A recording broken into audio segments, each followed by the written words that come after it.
title of this meeting, of this roundtable, is Re-Situating Knowledge, Positionality.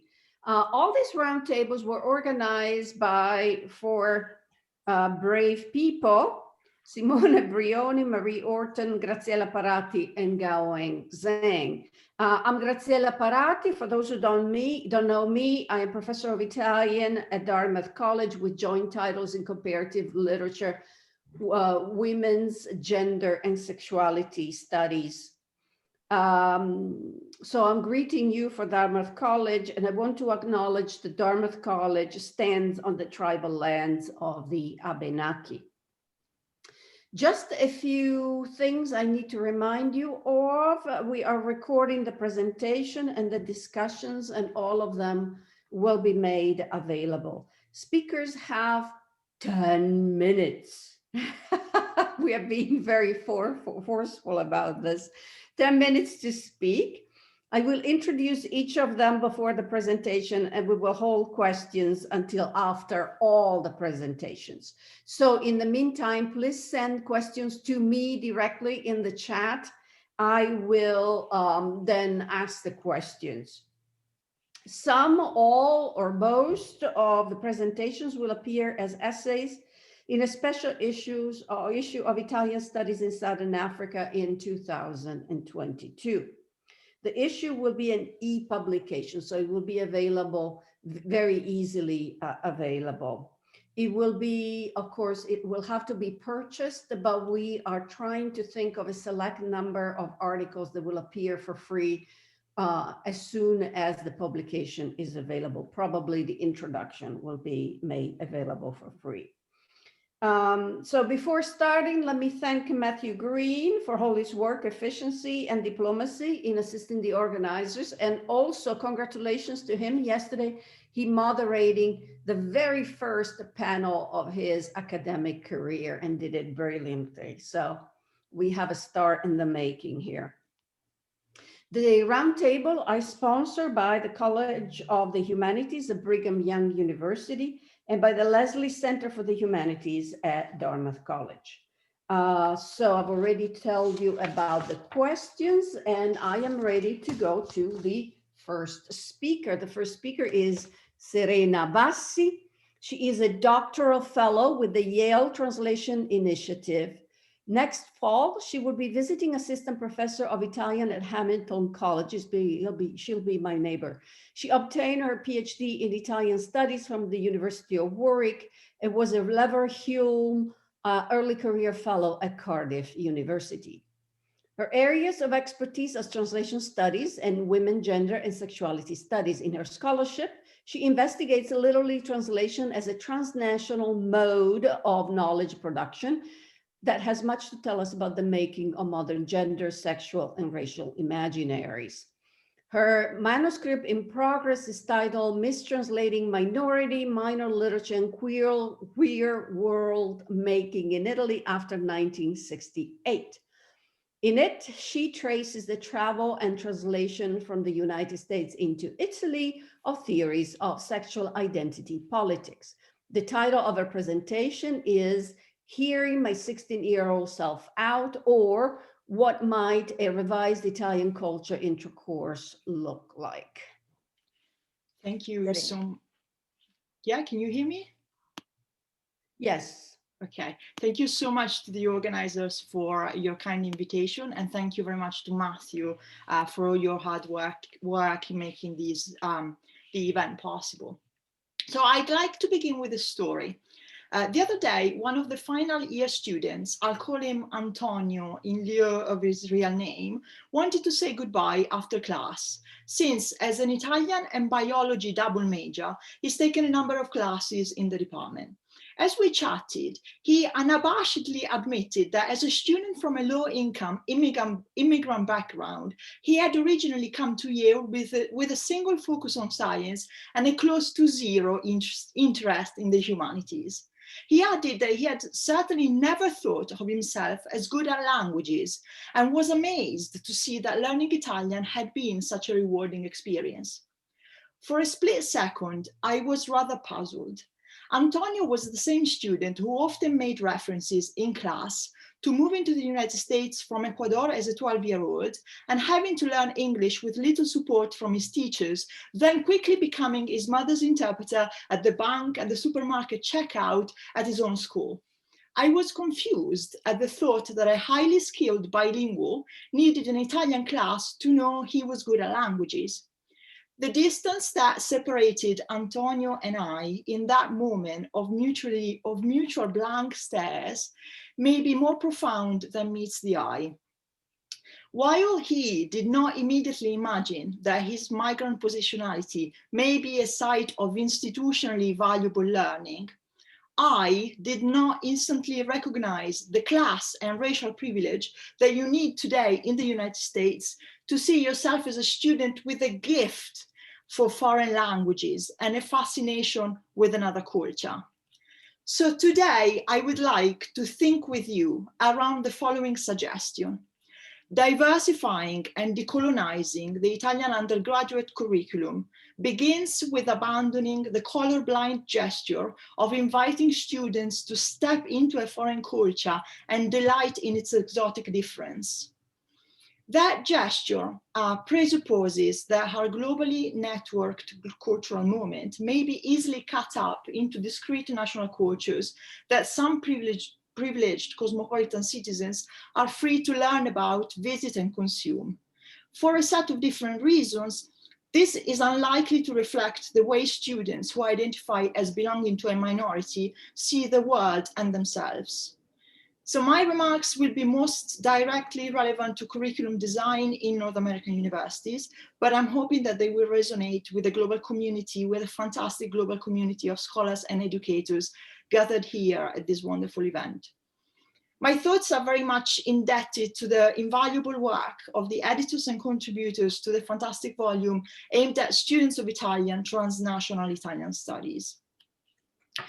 So the question of how exactly we as individuals are beckoned and pulled into the study of Italian culture is very personal to me. As the only openly queer student in my high school in Northern Italy in the 1990s, my teenage angst found an easy target in the national school curriculum. Even then, I understood on some level that the list of canonical works school made me read invented a highly unstable thing we confidently call Italian literature.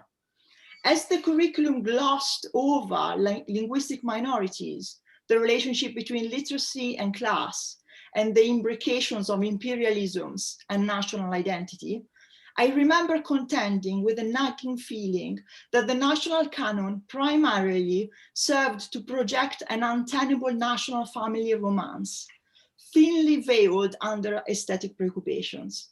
That nagging feeling had everything to do with my own discomfort as I was trying to navigate my own place in impossibly heteronormative national stories, from Brunetto Latini burning in hell to Renzo and Lucia, the epitome of that national family romance via literature.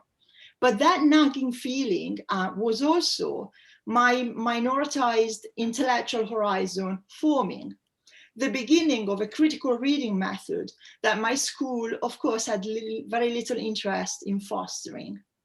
So while conventional approaches to diversity and inclusion in today's US universities ask how we may include minority students into what the curriculum already offers, the coupling of diversity and decolonization may instead be the attempt to redesign the Italian program around students with a minoritarian self-identification and their intellectual horizons.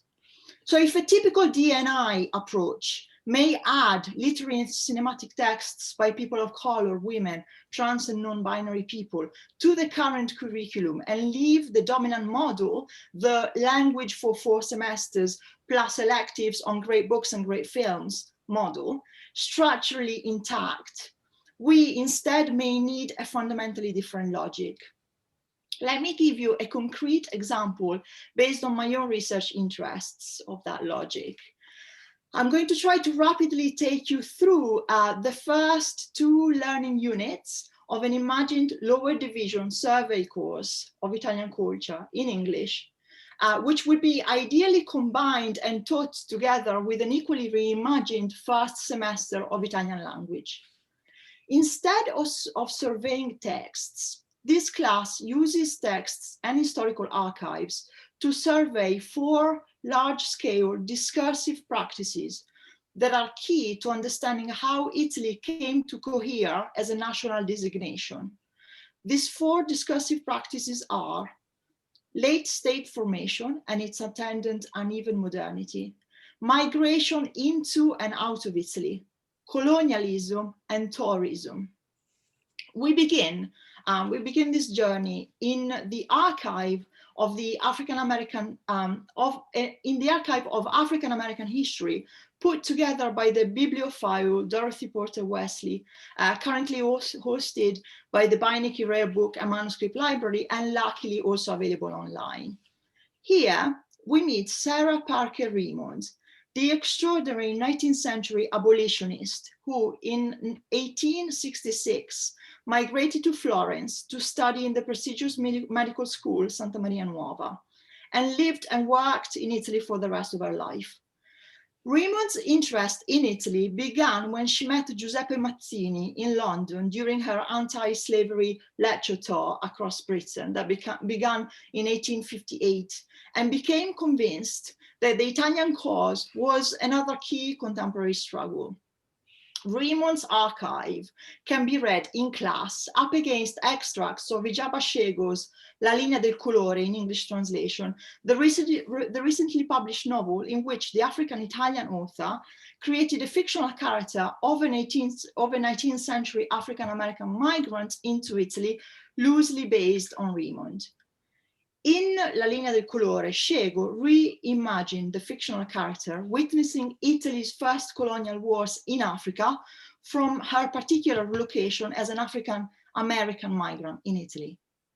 So in this learning unit, students get introduced to Italian nation formation from a peripheral angle, and also learn to discuss the global politics of Italian unification and post-unification Italian colonialism together. So the second unit of the course focuses instead on the entanglements between Italy's belated modernization and tourism. So the plan would be to read extracts of the English translation of Una donna, a woman, Sibilla Leramo's famous first wave feminist memoir, together with an extraordinarily obscure book, 14 Months Abroad, a simple record of a foreign trip, a travel journal written by the white American middle-class tourist, Julia Hedges-Potwin, during her 1898 trip to Italy with her husband. So 1898. So the 2 books make a phenomenal pairing because they were written around about the same time, but also because whilst the overwhelming but uneven modernization that Italy went through in the 1880s and 1890s, Tualeramo is what makes Italy a particular emotional object that we may describe as a sexist trap. You have 30 seconds to wrap up. Sure. The same contradictions are not just a source of awe to the American tourist, but they also provide her with an unprecedented sense of freedom from patriarchal restrictions. So I'm just suggesting that the current wealth of scholarship on transnational Italian studies allows us to write a curriculum in which Italy is systematically presented critically as a contested transnational emotional object, a politically loaded story, and a classed global spectacle.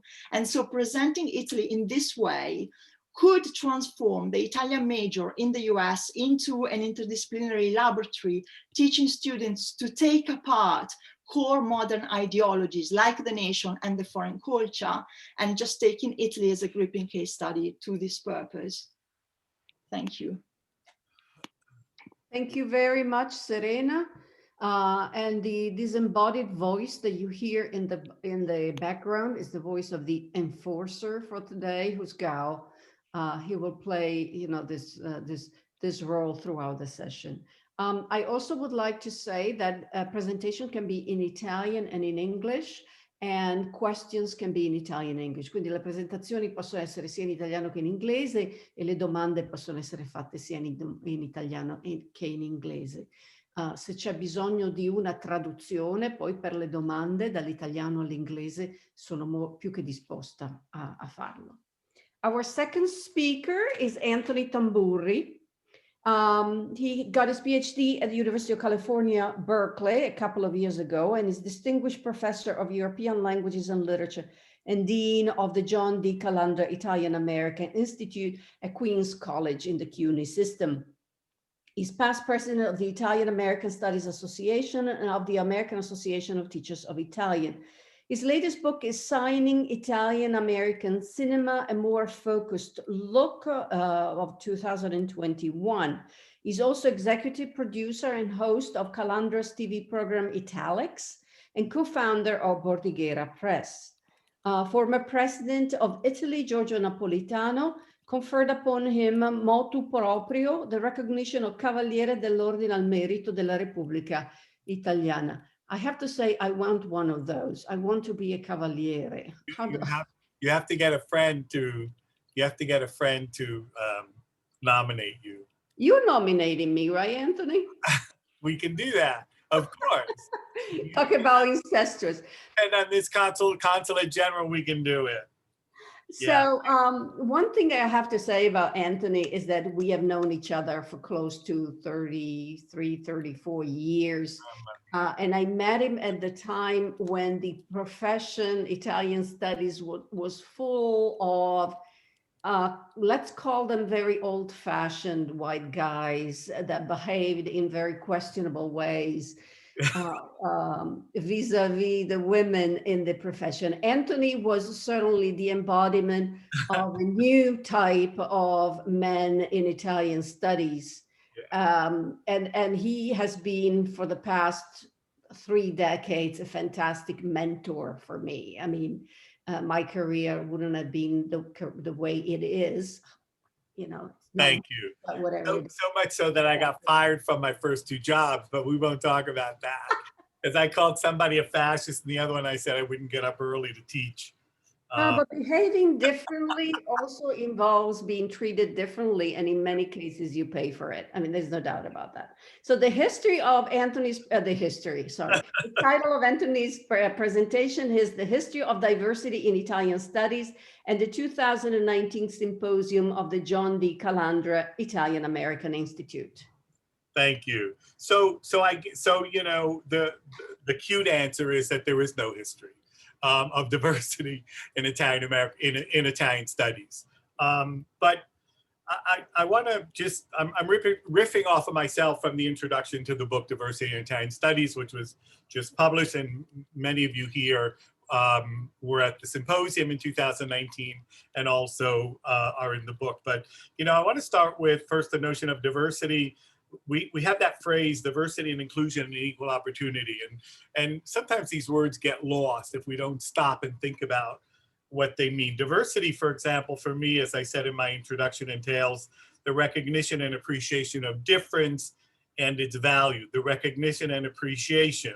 So that for the most part, I call it an expression that serves to urge a sort of effectation of some sort of transaction or change. It is a rhetorical act. It is not a performative act. The performative act instead is equal opportunity for me.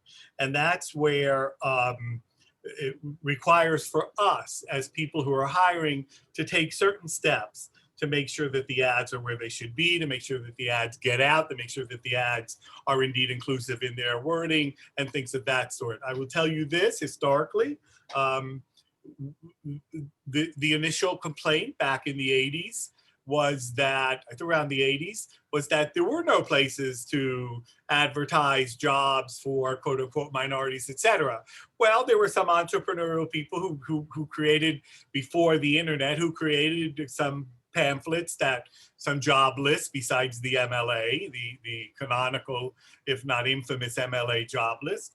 And then the lamentation was, well, they're too expensive.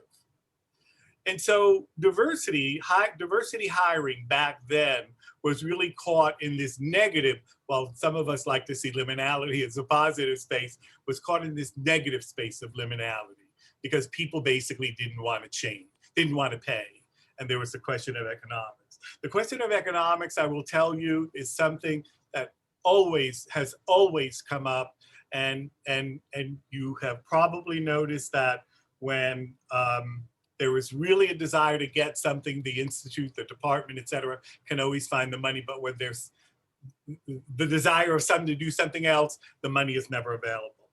Now, one of the most glaring factors about our profession, and this is what we found from Deborah Parker's talk or initial essay in higher education, and her talk is that we have no survey of the history of the faculty, the body, the corpus of faculty of Italian studies. Anecdotally, I can tell you, having gone to college in the 60s, I can tell you that, as Graziella said, for the most part, they have been men. For the most part, they have been Italian men who came over here early, who were as the anecdote for a couple of old professors of mine at the various institutions where I got my degrees, not to focus in on one institution, who met someone in Italy, and they were impressed by their work, and they read their little monograph on ABCD, and they were invited to teach at a major institution in the United States. It really was that simple. It really was, right? And women were far and few in between. In my introduction, I reference in a footnote Cecilia Ross, who was a lifetime instructor at the University of California, Berkeley, who got her degree in Roma. Before Italian studies and Spanish, there was a degree at Berkeley that was Romance philology. You could only get a degree in Romance philology. You had to do 3 literatures, et cetera, et cetera.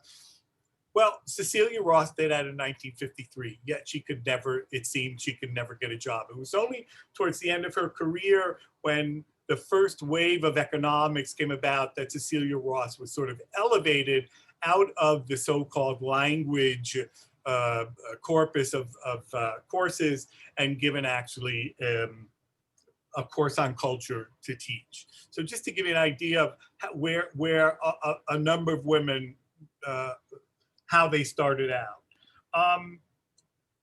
And there's this other issue that goes to Italy as well. I mentioned that 40 some odd years of diversity, Pap Kuma, Naui Jabashego, Amara Lacus, this diversity within diversity of Italy, which is really wonderful to see. It's really uncanny. This all started in the 80s, right? We might even be able to bring it back further as far as the whole cultural articulation of diversity in Italy. But I always found, it always tickled me, and not in a good way, it always tickled me that in 2002, the book that was written on the history of Italian emigration to the United States had this 2002. So we're like 20 years after initial publications. We're 12 years after Pumaro by Michele Placido. If you haven't seen it, you should see it, because it's one of the early films that represents Senegalese in Italy, et cetera. So we're like way beyond, well, we're well into this quote unquote rainbow coalition, right, of quote unquote immigrants in Italy. Yet in 2002, the book subtitled Lorda, and the subtitle is Quando gli Albanesi eravamo noi. I've always found that extremely curious, that no one has ever taken Stella to task for that. One, coming very late to the game, because the Albanese were indeed the first, let's say, quote unquote, large scale immigrants, we might say, in the modern era that came to Italy.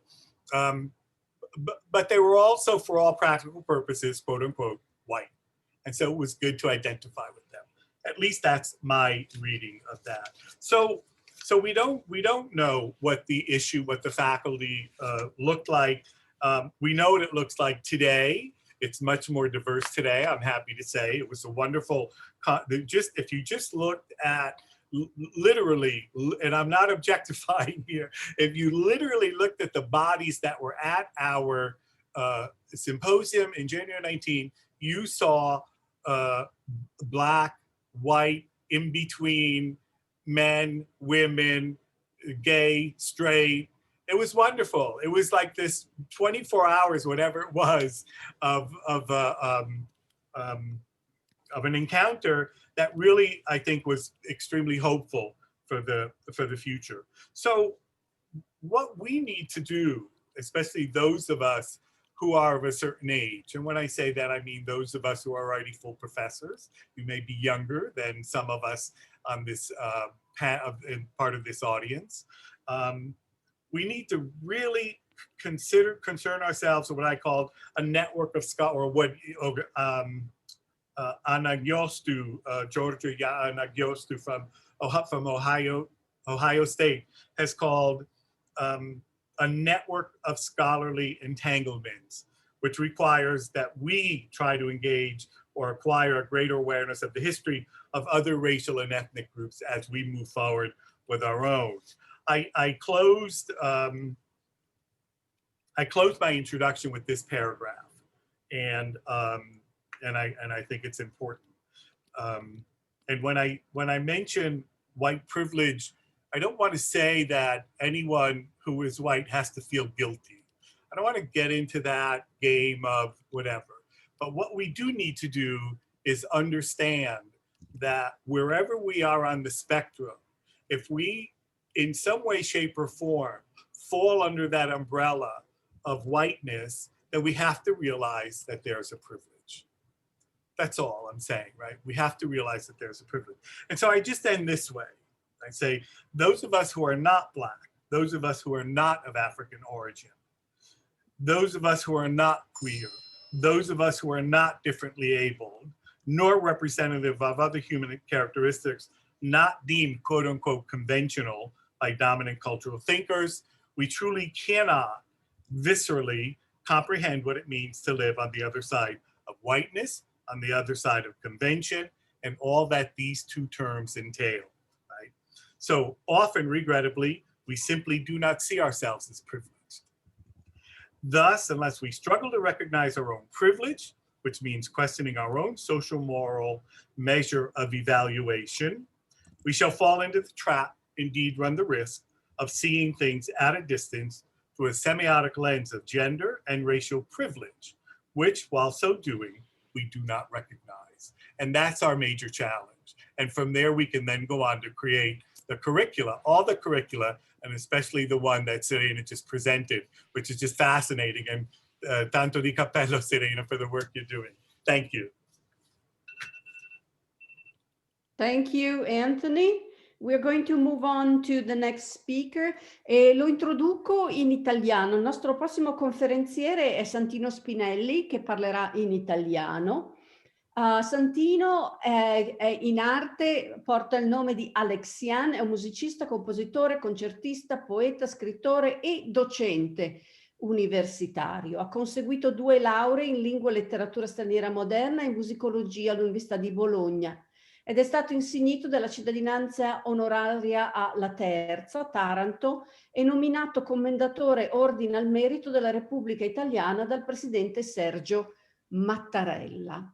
Il titolo della sua presentazione oggi è I concetti basilari della cultura dei Roma Sinti, Celé, Kale, Manouches e Romanichals, e naturalmente l'ho pronunciato male. Santino è anche un personaggio straordinario perché ci ha già mandato il suo saggio per la pubblicazione.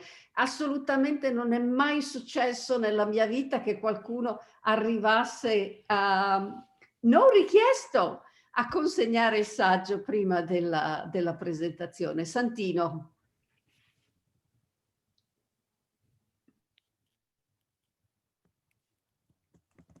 Santino, you're muted. Santino, non ti sentiamo.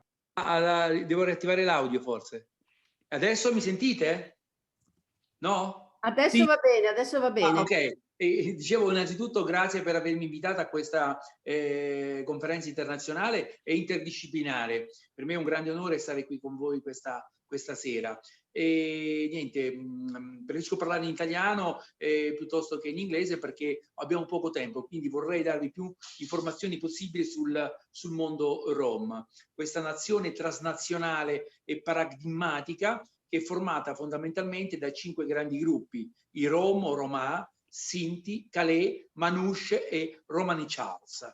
5 grandi gruppi che nel loro interno hanno centinaia e centinaia di sottogruppi o comunità che sono diversissimi fra di loro, pur avendo una lingua in comune, che è la lingua romani, che deriva dal sanscrito, ma allo stesso tempo è stata arricchita diciamo, dalle parlate dei popoli che noi abbiamo attraversato lungo un esodo che va dall'India del nord, l'attuale regione Punjab, Rajasthan, la valle del Sindh, l'Uttar Pradesh, fino ad arrivare appunto in Europa, e dall'Europa attraverso le deportazioni si arriva nelle Americhe, in Australia, in Africa sia del nord che del sud, insomma siamo ovunque, con oltre 24 milioni di persone. E 12 milioni solo in Europa, in tutti gli stati d'Europa, 180.000 in Italia, di cui 110.000 sono di antico insediamento, vale a dire arrivati dalle coste albanesi e greche in Italia tra la fine del 1300 e l'inizio del 1400. Ecco, io appartengo a questo gruppo di più antico insediamento in Italia, nel sud Italia.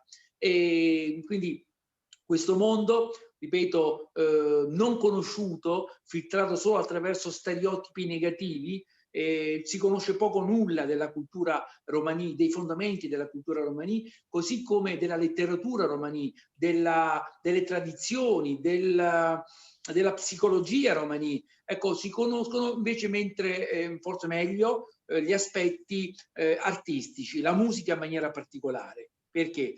Perché dal periodo romantico in poi c'è stata una grande valorizzazione di questa musica che prendeva, insomma, emozionava gli ascoltatori, e grandi compositori come Liszt, Brahms, Schubert, più tardi Ravel, Debussy, Mussorgsky, Tchaikovsky, Dvorak, Béla Bartók hanno attinto a piene mani da questa grande tradizione musicale e l'hanno messa nella cosiddetta musica classica.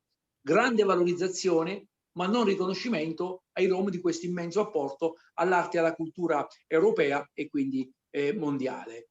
E i Rom, Sinti, Calé, Manouches e Romanichals, questi termini sono etnonimi. Che significa etnonimo? Significa la maniera in cui un popolo definisce se stesso, mentre sono conosciuti all'esterno praticamente con i termini peggiorativi di zingaro, di nomade, di gitano o quant'altro. Sono quindi eteronimi, è la maniera in cui un popolo definisce un altro popolo in termini negativi. Ok? Quindi io sono Rom, non sono zingaro, ecco, per farvi capire bene. La stessa cosa si può applicare al mondo italiano, no? Gli italiani all'estero sono chiamati mafiosi. Ecco, mafioso è un eteronimo, italiano invece è un etnonimo, la maniera in cui un popolo definisce se stesso. Quindi noi i Rom non sono nomadi per cultura, come tutti tendono a credere, ma la mobilità dei Rom è sempre stata coatta, figlia della discriminazione e della persecuzione. I Rom erano costretti a scappare. E infatti fin dall'India i Rom andarono via non per una presunta vocazione al nomadismo, ma perché arrivò Mohammed Ghazni con le sue schiere, il suo esercito, e per ben 17 volte attaccò l'India del Nord tra il 1001 e il 1027, costringendo i nostri antenati ad andare via da quelle terre, in pratica, dove sono sempre vissuti, e stavano in casa. Quindi Ker è un termine che significa in lingua romani casa, e deriva dal sanscrito gar, appunto, che significa casa, edificio, stabile, fermo, quindi è qualcosa di, e questo è un termine molto molto importante. Dall'India quindi i Roma andarono via, costretti, deportati verso la Persia, e qui i Rom vengono denominati Dom. La D è una consonante retroflessa, vale a dire si pronuncia con la lingua rotolata all'indietro, Dom, quindi dà un suono molto particolare. In Armenia lo stesso termine viene poi identificato con Lom. Nell'impero bizantino, quando i Rom entrarono nell'impero bizantino, acquisirono l'attuale etnonimo, cioè Rom, come se fosse una doppia R, c'è per l'effetto del rotacismo, quindi Rom, che significa uomo, essere umano. Questo è il valore profondo di Rom, così come per gli altri etnonimi che vi ho detto prima, cioè Sinti, Calé, Manouches e Romanichals. Mentre sempre nell'impero bizantino i Rom acquisiscono anche l'eteronimo, cioè zingaro, che deriva dal greco antico di Atingani o Azinganos.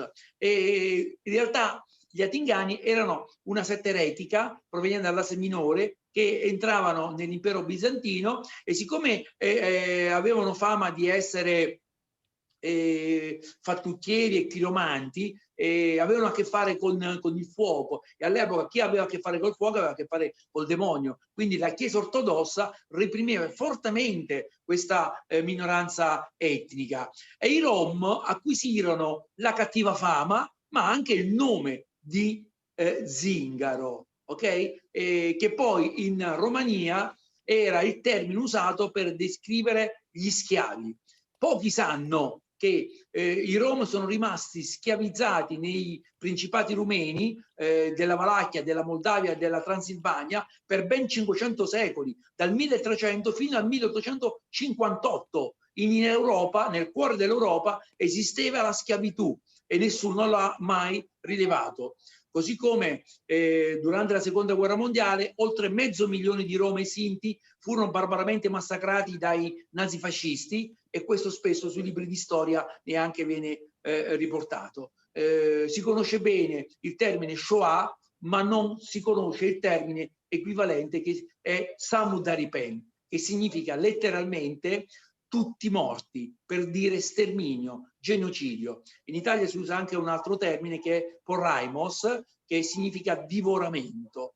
È un termine ormai che si sta superando perché in alcuni dialetti all'estero ha una connotazione sessuale, quindi si preferisce il termine di Samudaripen. Quindi vedete, questo mondo è molto, come dire, diversificato, è molto poco conosciuto, quindi a me interessa che voi possiate superare questi tre concetti fondamentali, perché in 10 minuti è difficile spiegare tutto, cioè che i Rom non sono zingari, che è un termine peggiorativo, che i Rom non sono nomadi per cultura e quindi non ha senso avere in Italia i campi nomadi, che sono una forma orrenda di segregazione razziale indegno di un paese civile. E invece tutto questo viene fatto passare come espressione culturale, quando invece sono fenomeni sociali e come tali andrebbero considerati. Ancora è importante da dire l'approfondimento culturale. Ecco, i canoni diciamo, di questa cultura, quali sono? Tre concetti fondamentali. Su questi concetti fondamentali si basa tutto il mondo Rom, sia dal punto di vista culturale ma anche dal punto di vista sociale. Cioè il concetto di puro e impuro, nella lingua romani Shushipe e Millipe, che hanno origine sanscrita. Al concetto di Shushipe, quindi di pulizia, di puro, si collegano azioni, parole e comportamenti che danno onore ad un soggetto, e l'impurità invece è tutto il contrario. Poi un concetto fondamentale, Budbach, io vi ho salutato con Budbach Sastipe, che voi possiate essere sani e fortunati, è un saluto molto bello, che implica anche il concetto di Bach, felicità ma allo stesso tempo anche fortuna, due elementi importanti, mentre Bibacht, B è privativo nella lingua romani, cioè significa tutto il contrario, Bacht e Bibacht. D'altra parte abbiamo il concetto di onore e vergogna, sono due concetti molto forti che i Rom sentono in maniera profonda. Ecco, quindi questi tre concetti, cioè puro e impuro, onore e vergogna e Bacht e Bibacht, sono i fondamenti della cultura romani che troviamo in un grado maggiore o minore in tutte le comunità, in tutti i gruppi sparsi in tutto il mondo. Ecco, quindi queste sono le cose che accomunano tutto questa miriade di persone e di gruppi diversissimi. Oltre alla lingua romani, ripeto, la lingua romani che deriva dal sanscrito.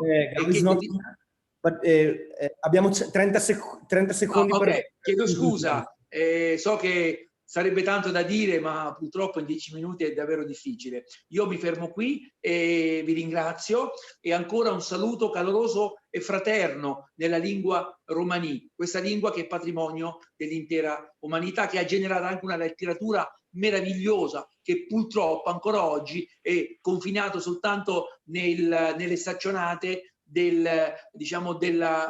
specialisti all'interno delle famiglie rom. Quindi Budbata Sastipè, che voi possiate essere sani e fortunati e felici. Grazie Santino, grazie moltissime. The next presenter is Angelica Pesarini.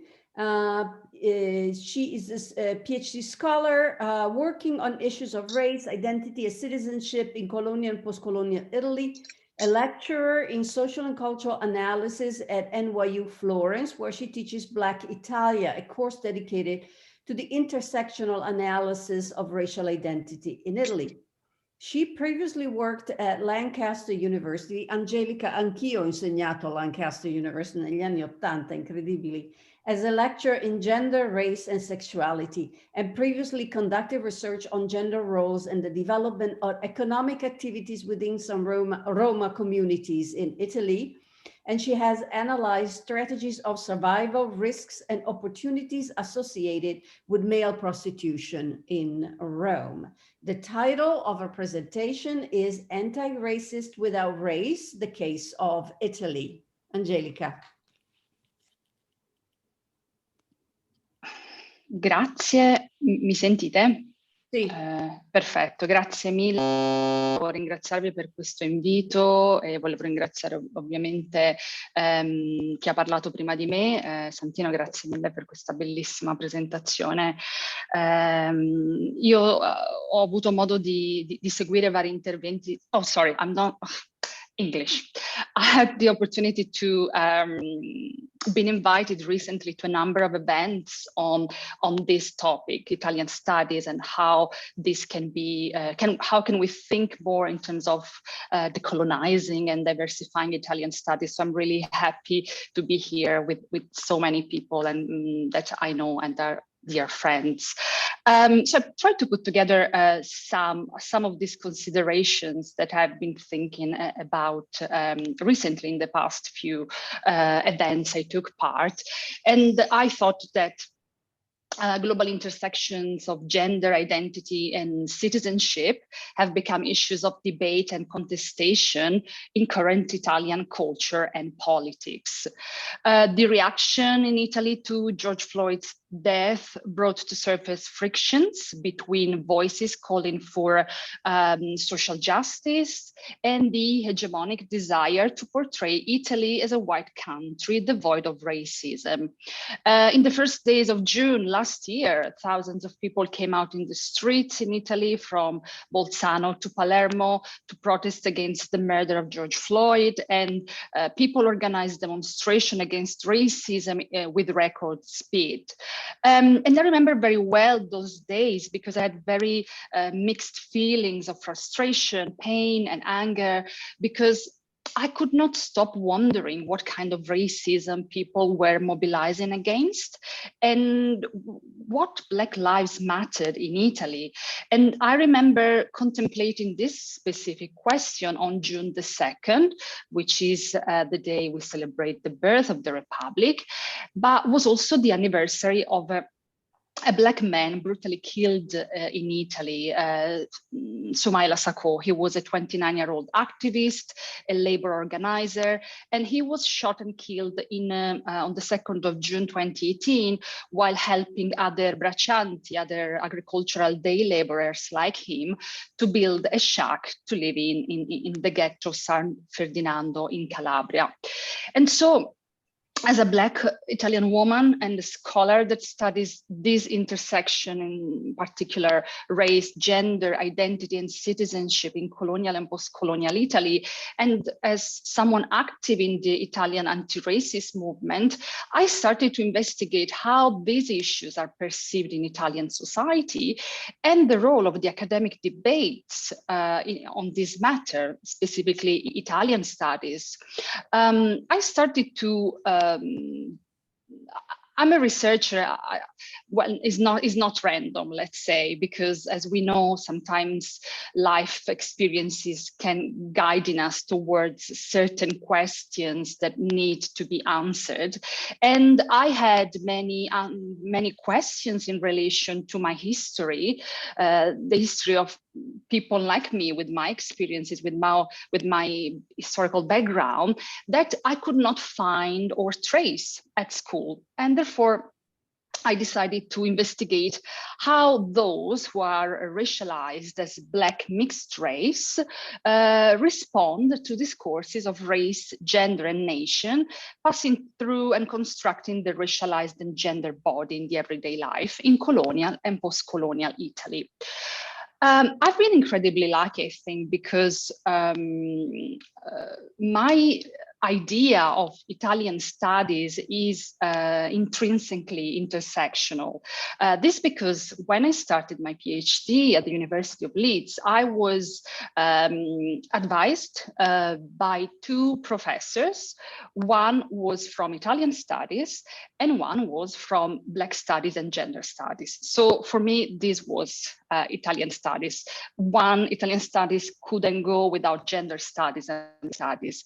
However, while I was crossing sometimes Italian studies departments, I noticed how overwhelmingly white that landscape was.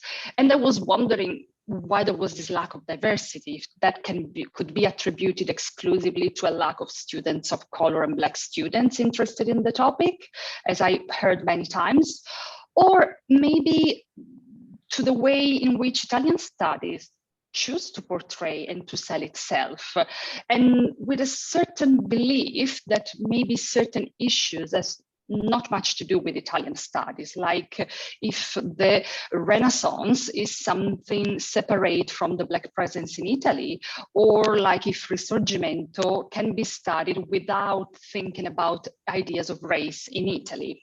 And so I designed 4 years ago a course called Black Italia that was inspired by a series of events that occurred at NYU Florence in the past 7-8 years. And so this was the first course really in Italy dealing with race, and our semester are very long, 14 weeks. And so I've been teaching my students how race has been a crucial component for the construction of a national identity, and the repercussion of race, how they are still visible today in Italian society.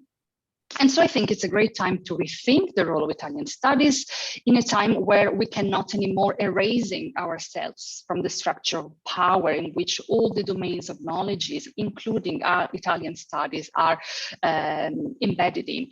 And it's time to think about the potential of Italian studies in terms of cultural production and its role in offering new perspectives and new pedagogies in how to decenter whiteness, which in my view is possible by bringing together questions of self-reflexivity, positionality, and alternative epistemologies. So as I was saying, my project was in conjunction with Italian studies and Black studies, and Black feminist epistemologies really helped me and informed my project overall. And this because Black feminists stress the situation of marginality that characterize Black women's experiences globally. And so thinking about Black women in Italy, in colonial and post-colonial Italy, I thought I saw how these methods really helped me to find those stories, those oral narratives that really kind of counterbalance a mainstream historiography that was portraying Italy and Italian colonialism in a certain way. I can see we're already on 7 minutes. I don't know how is this possible.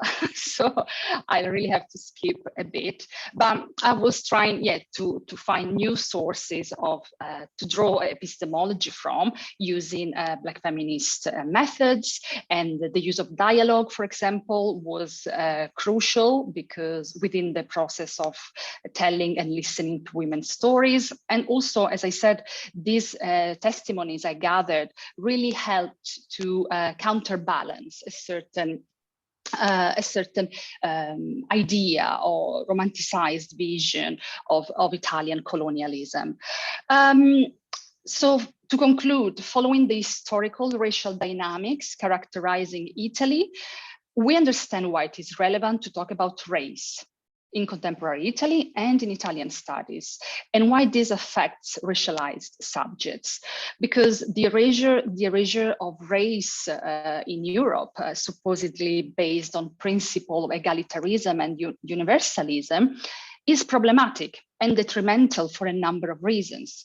Firstly, because the erasure of race as an analytical category on the basis of equality among human beings, like in France, we know France removed the word race from the constitution, like Germany. So the erasure of race paradoxically ends up reinforcing dynamics of inequality based precisely along racial lines and racialized views of identity.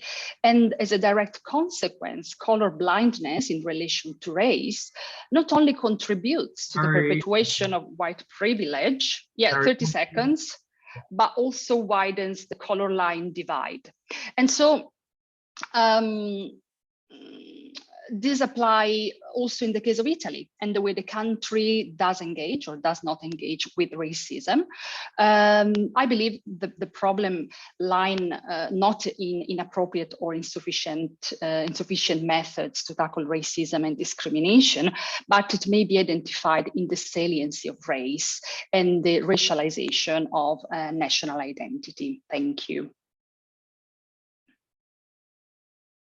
Grazie moltissime Angelica. Abbiamo una presentazione finale. We have a final presentation. In the meantime, don't forget to send me questions. It's my pleasure to introduce Karina Mascorro. She was born in Sahuayo, Michoacán. Karina. Sahuayo, Michoacán. Thank you. And was raised in Los Angeles. I know how to pronounce that one, California. She graduated from the University of California, Berkeley in 2006 with a BA in both psychology and Italian studies. In 2015, she completed a PhD in Italian studies at Brown University and currently holds a dual appointment at Rhode Island College. She is a Zhang faculty in the Department of Modern Languages, where she teaches Italian and Spanish, and coordinator for the Office of International Immigrant, Undocumented, Documented, and Refugee Students. The title of her presentation is The Revolution and Revitalization of Italian Studies. Thank you, Karina. Thank you. Let me see if I can.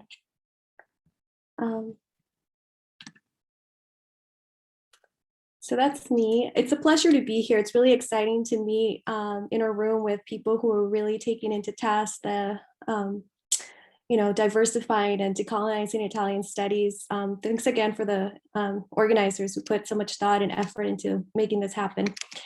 So that's me. And I would like to start this talk by discussing my transformative academic year abroad in Italy, which profoundly impacted my future professional endeavors. It all started a week after my arrival to Bologna when I enrolled at a Fitness First, a trendy local gym. It was there that I first met Agasit, a charismatic Ethiopian-Italian marketing student, and her childhood friend, Ilaria, an Italian communication student obsessed with Brazilian culture. That same night, after our workout and upon Ilaria's request, the three of us headed down to Florence. After bonding over a night of dancing, we became inseparable friends. Hanging out with Agasit and Ilaria on a regular basis immersed me into the Bolognese lifestyle. But it also exposed me to the harsh racism and discrimination women of color face in Italy. It was thanks to Agasit that I first learned about Italian colonialism, and specifically of the Ethiopian resistance. At the time, I could not believe that I had studied the Italian language and culture for 3 years and not learned anything about the Italian colonial era. Agassi's wonderful stories from the people of her country, persone dal suo paese, as she would utter in Italian, captivated me, to the extent that I took it upon myself to dig into this buried chapter of Italian history. My dissertation, experiential writing on heard stories from the Afro-Italian diaspora, is my effort to understand and center this disavowed chapter of Italian history. At this point, you might all wonder, what does Carina's personal and career journey have to do with the diversifying and decolonizing Italian studies? I found it fitting to utilize an auto-ethnographic approach because I feel my personal and professional experience lends itself to exploring this topic. These are my 6 suggestions for diversifying and decolonizing Italian studies.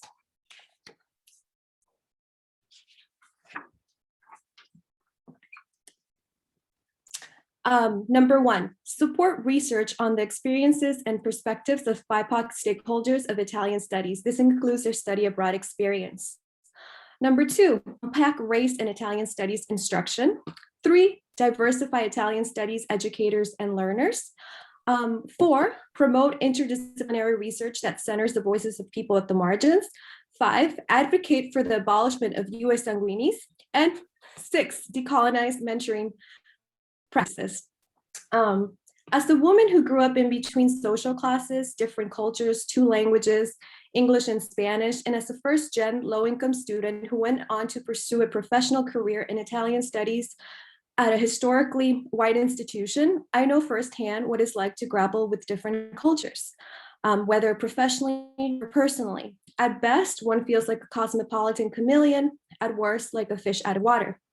Having to constantly explain to colleagues and others for the umpteenth time why I'm not teaching Latin American studies or answering the variously inflected, "How did you get into Italian?" is draining and emotionally taxing. It's the common microaggression that we Black, Indigenous, and people of color folks in Italian studies know too well.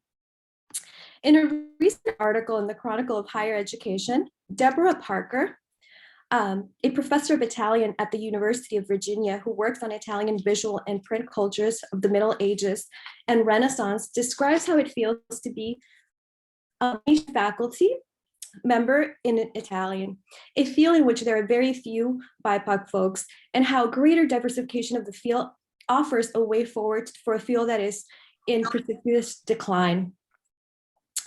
Diversification of the field is not easy. As Parker states, opening quote, "Many Italian programs strive for authenticity by favoring native Italians. The persistence of this practice fosters a widely voiced opinion that Italians only hire Italians."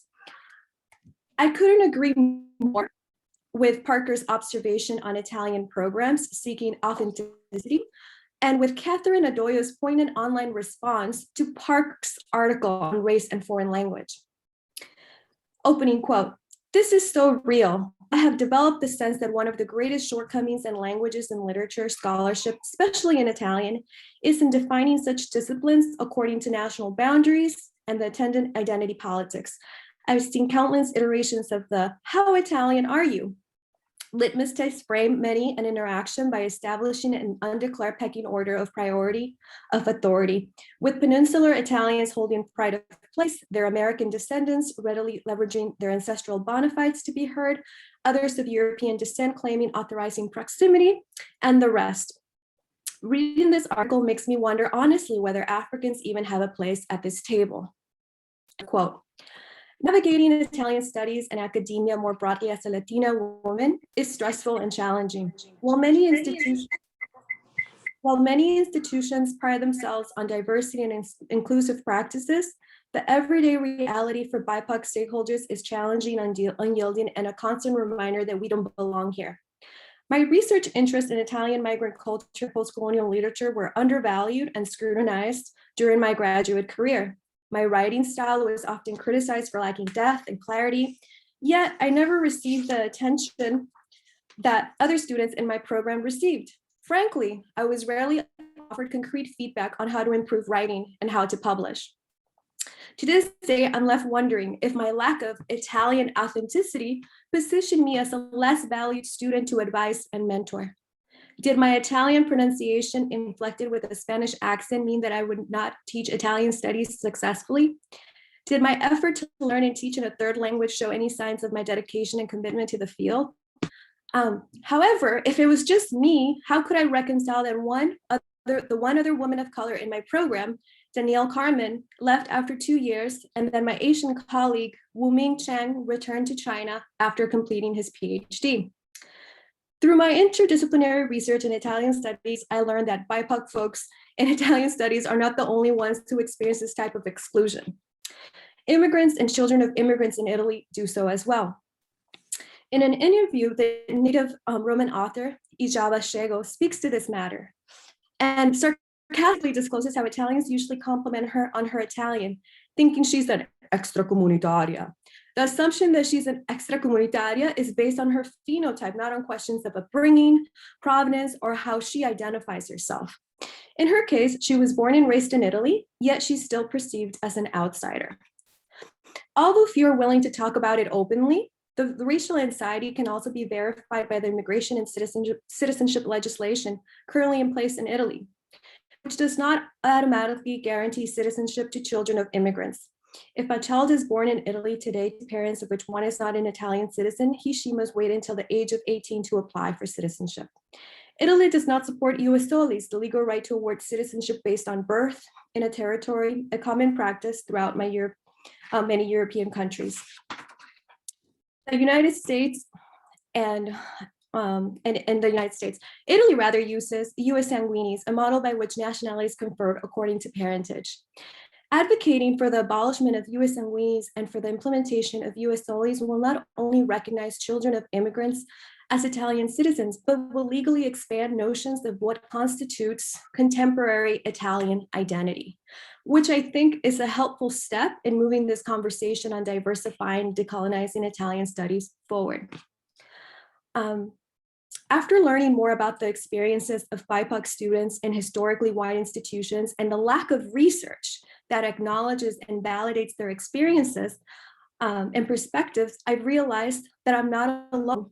That is why today I'm advocating that more research and support be placed in researching the experiences of BIPOC folk in Italian studies. What's happening to them? What are they doing? What are their experiences like? Because like the professor before me alluded, there's not enough information. There's really no research on it.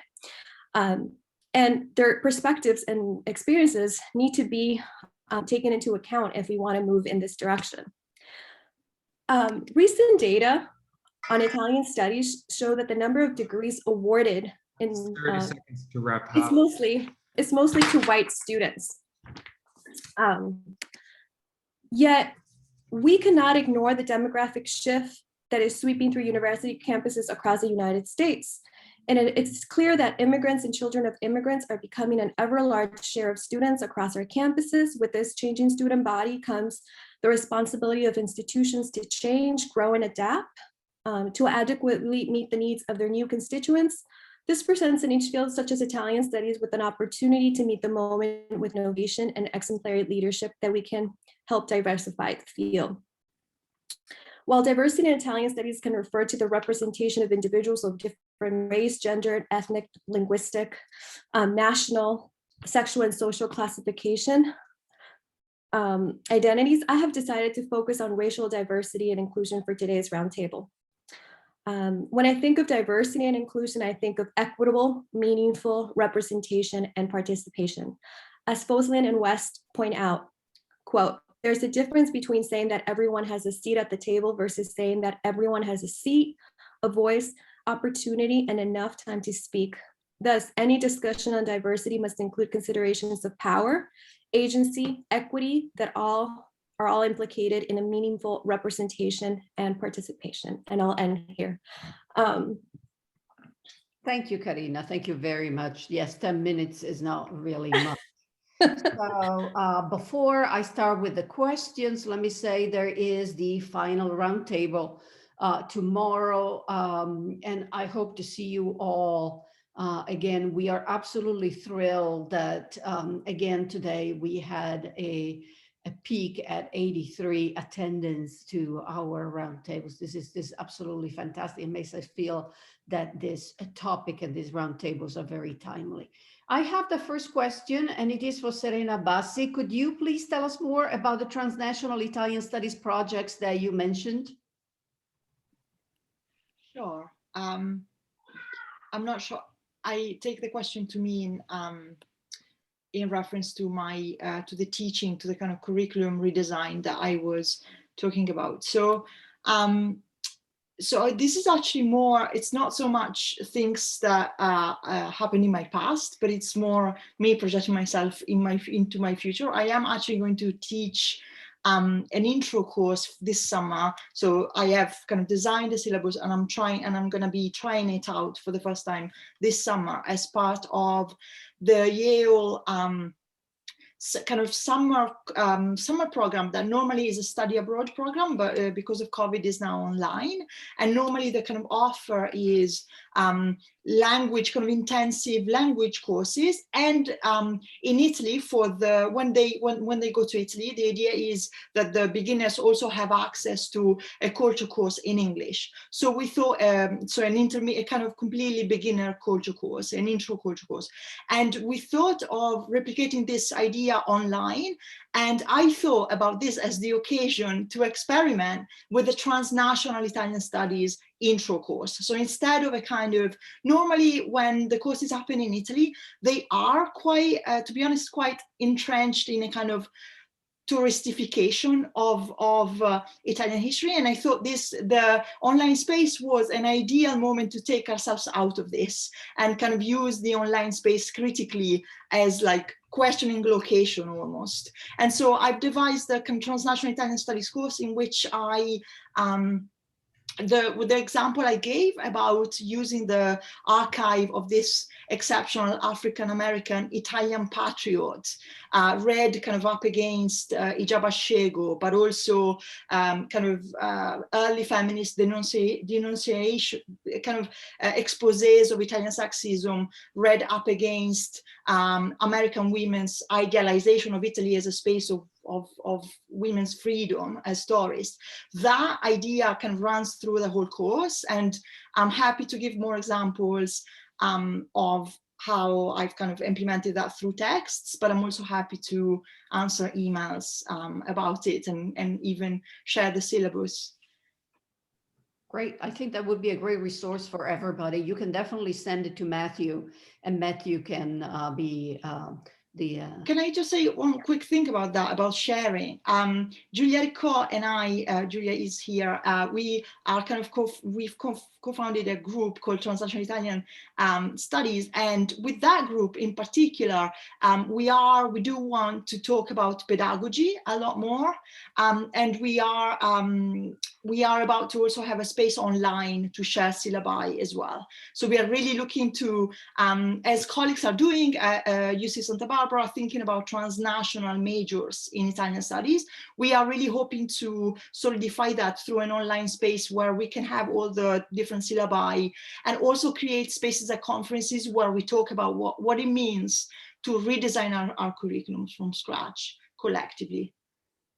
Perfect. That's fantastic. And we are looking forward to the information on how to access those resources. That's fantastic. I have a question for everybody, for all the members of the panel.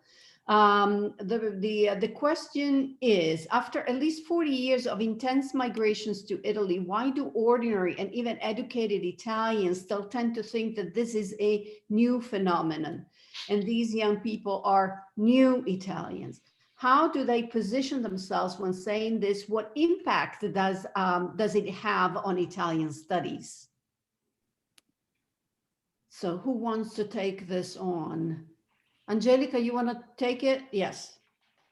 Sure, thank you for this question, which made us smile, but in reality it's not very funny, because this is a very common mentality. Is a bit what I was mentioning earlier. There is this idea that Italy is a white country, and so that migration is something recent.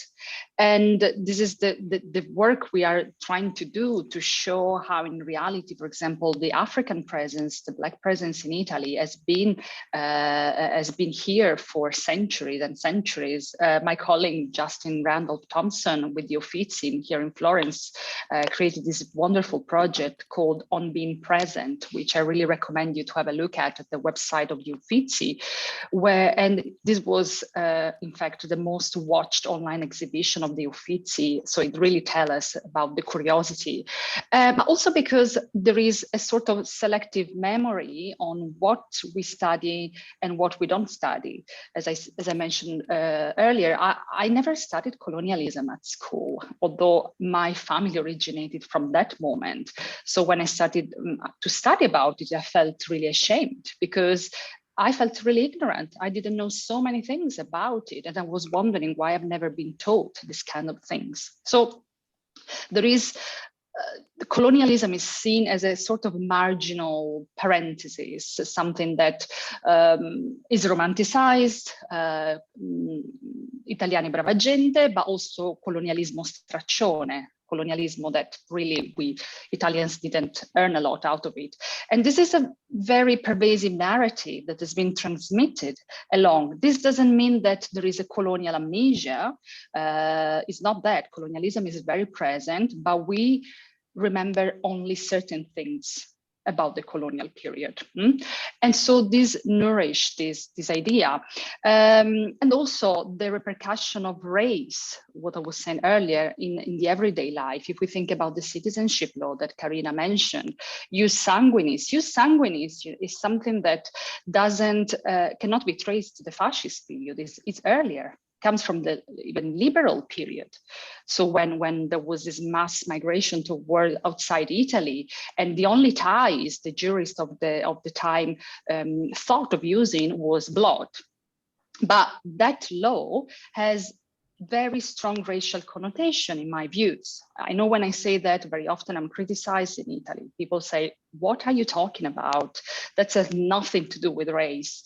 But race and blood have been the main criteria to give Italianness.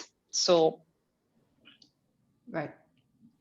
Thank you, Angelica. Santino, vorresti aggiungere qualcosa? Ti traduco la domanda. Sì. Allora, la domanda era: sono 40 anni di migrazione verso l'Italia.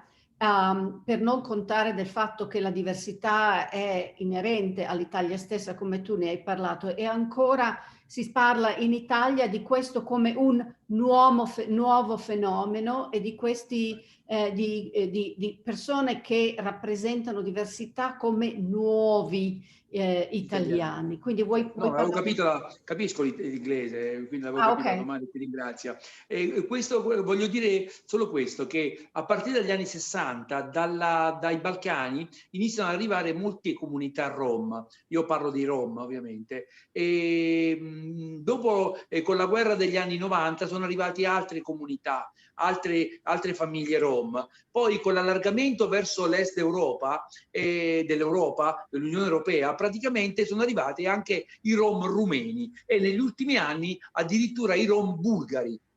Cosa succede? Per i rom che sono arrivati, quelli che vengono definiti come rom stranieri, cioè non quelli di antico insediamento, nonostante siano qui a partire dalla fine degli anni 60 all'inizio degli anni 70, praticamente sono quasi 50 anni. Dopo 50 anni queste persone non solo sono ancora relegati nei campi nomadi, sono considerati non italiani, pur essendo nati in Italia e pur avendo vissuto tutta la loro vita praticamente in Italia. Non conoscono più l'ex Jugoslavia, i territori dell'ex Jugoslavia, e addirittura qualcuno per poter lavorare ha dovuto dichiararsi apolide, cosa che non esiste nella cultura romanile, nel senso che i rom sono cittadini dei luoghi in cui vivono. Eppure alcune rom in Italia, e sono anche, diciamo, questo numero è anche abbastanza consistente, hanno dovuto acquisire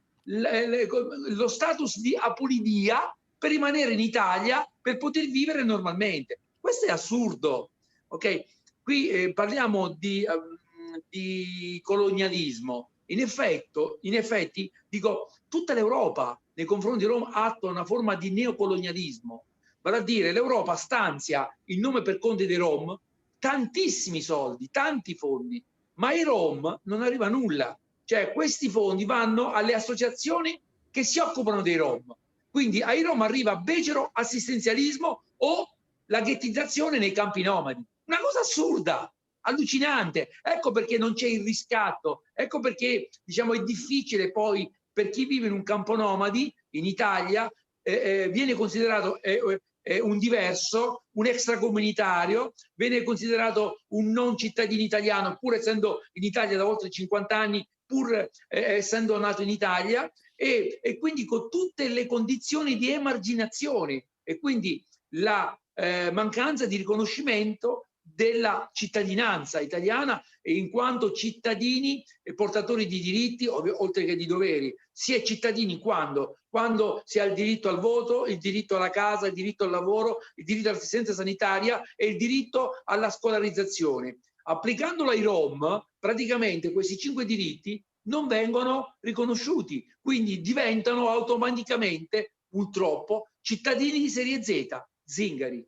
E questo è un grosso problema in Italia, ok?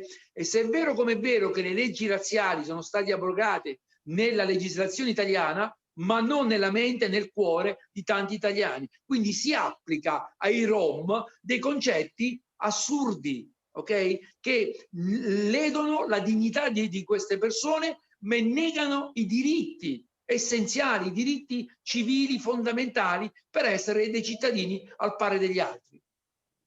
Grazie Santino. Prego. Ci sarebbero altre domande per te, vediamo come facciamo con il tempo. E Anthony, vuoi aggiungere qualcosa o altri membri? Yeah, I just wanted to add that it really is a question of Italy not having studied its history, not having studied its migratory history.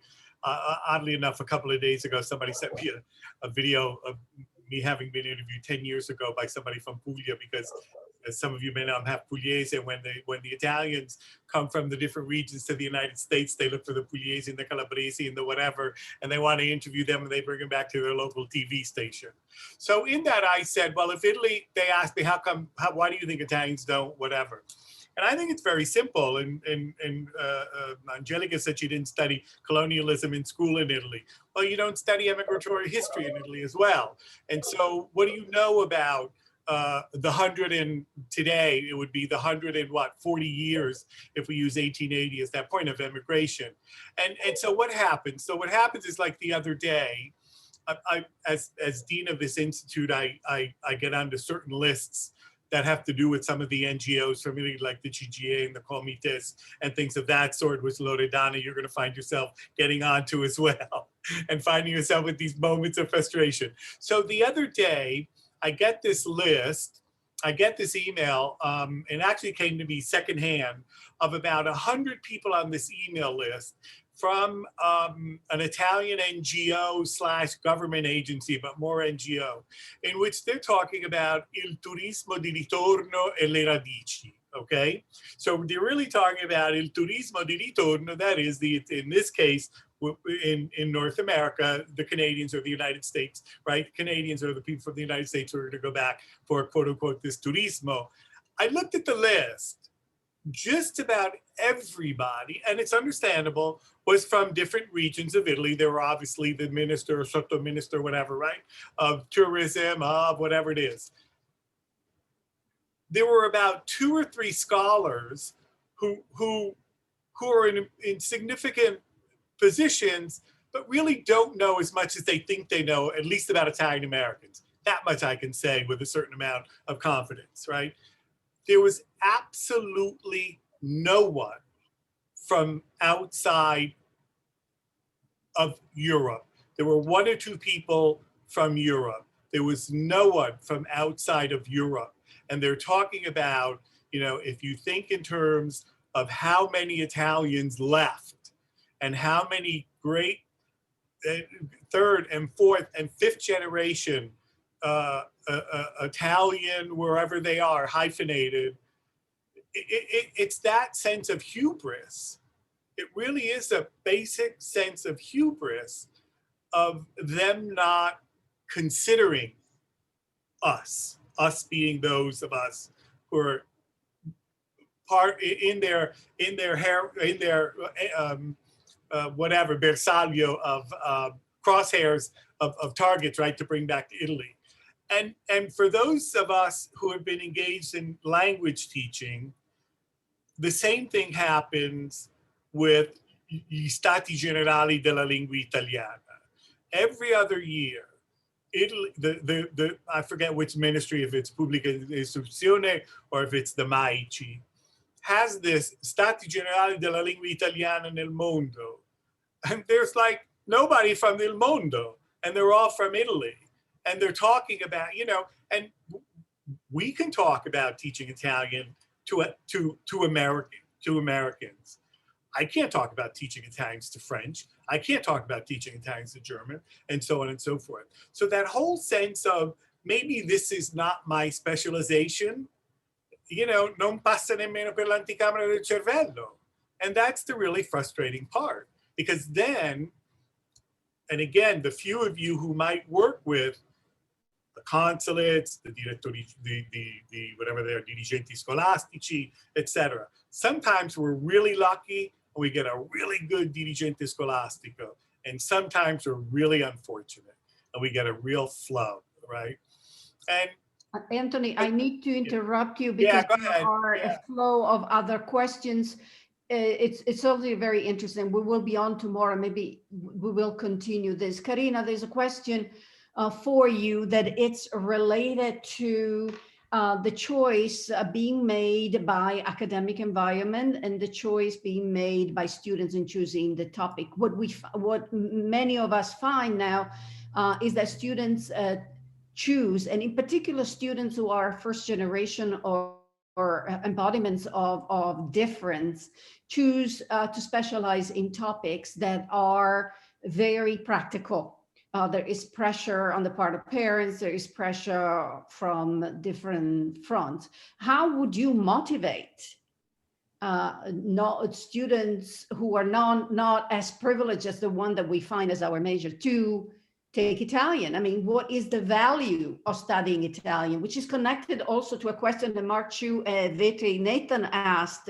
What are we gonna do with our major in Italian? Is it worth having a major in Italian right now? Sorry, I'm giving you too much, Karina. No, I understand the pressure that students have to major in more, you know, in traditional fields like medicine, engineering, computer science, biology. A lot of that's the expectation from their parents. Their parents, when I came home with a laurea in Italian studies, they were like, what is this? You know, they were supportive, but they really didn't understand. So that's the lack of understanding, which comes if a lot of them come from working class families. They're looking for the traditional degrees in academia. I always believe that a good education is an education that is well-rounded. I've encouraged students to double major, to do a minor in Italian, so they can get their feet wet, so they can understand a different way of living, a different way of speaking, a different way of perceiving the world. I think that enriches them in any field that they go into, particularly if they already know a language or two or three, you know. So I always advocate that they can do more than they think they can, and to really focus on the things that they're passionate about, because they also have to make the decision of what is it that they want to study for themselves and are really passionate and find intriguing, and what is it that their parents want them to study, you know. And it becomes problematic because if your parents are paying for your tuition, then you feel like you're in debt. But I feel like having conversations also with parents who might not have access to higher education and kind of explaining the wealth of resources that can stem from choosing academic careers that are not traditional is highly beneficial. So it's almost like reaching out also and kind of teaching not just their students, but other generations of the importance of a degree in the humanities. Thank you, Karina. So we have a ton of questions left. But let me just finish with this one, which is a question, a provocation from Clarissa Claw. I kind of like this question. It is a question to the panelists. It is a question to the organizers of these roundtables, and she calls it a provocazione, of course. Accennerete anche al volume curato da te che parla di questioni simili a queste di quelle nelle tavole rotonde. So there is a lot to still be done in being inclusive in the topics that the topics that we chose for the roundtables, and also she is asking, queste questioni non sono nate oggi, quindi probabilmente ci chiede quale sarà l'approccio storico a questo, perché queste questioni sono soltanto amplificate recentemente e sono di lungo termine. I invite the panelists to talk about what is missing. If you have been following, what is it that we never talk about, but it should be included in the debate that is in this roundtable and that will continue in the publication, and also involve my colleagues, the organizer, in discussing this. So who wants to start? I would like a panelist to start talking about what is it? What is the blind spot? Thank you, Clarissa, for asking this. Yes, Karina, you want to say? Yeah, I think I would like to start with the blind spot. I always think it's a great idea to actually have current students who are actually studying the language to kind of comment and make them part of the conversation so they can also tell us about their experiences and what they're thinking. You know, generations do separate us, and sometimes it's really nice to have them be part of the conversation and add, like, what do you think it's missing in the field? How can we make it more appealing? And I think that would enhance the discussion. I think the blind spot is also the lack of numbers from the senior professoriate. And they were invited, though.